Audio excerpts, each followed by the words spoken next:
He sat on death row playing with a toy train, completely unaware that he was scheduled to die in 48 hours. Joe Arridy had the mental capacity of a 6-year-old, yet the state of Colorado was convinced he was a criminal mastermind. The only evidence they had was a confession Joe couldn't even read.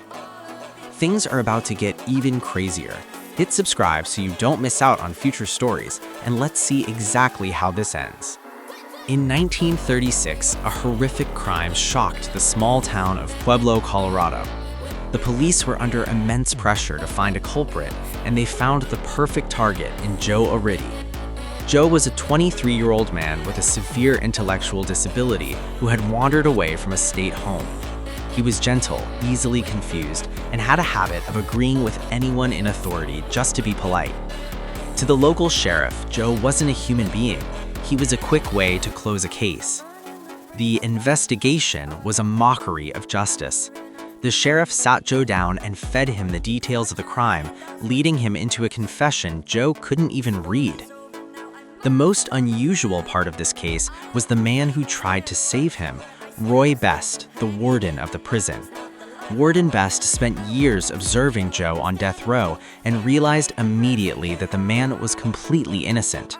He saw Joe playing with his toy train, a gift from the warden himself, and realized Joe didn't even understand the concept of death. Best appealed to the governor repeatedly, calling Joe the happiest man who ever lived on death row because he was the only one who didn't know he was going to die. Despite 9 stays of execution and the frantic efforts of his lawyers, the system refused to admit it had made a mistake. On January 6, 1939, Joe Arridy was led to the gas chamber. He didn't cry, he didn't fight. He handed his favorite toy train to another inmate and walked to the chair, smiling at the guards. His last request wasn't for a lawyer or a priest, it was for an ice cream cone. He ate it calmly, thanking the men who were about to take his life. It took 72 years for the state of Colorado to admit the truth. In 2011, Governor Bill Ritter granted Joe Arridy a full and unconditional posthumous pardon, the first of its kind in the state's history. Modern forensic analysis and a review of the records proved that another man, a known predator who had already been executed, was the actual perpetrator. Joe Arridy died for a crime he couldn't comprehend, a victim of a system that valued a closed case over a human life. Hit like, share this breakdown, and subscribe to the channel.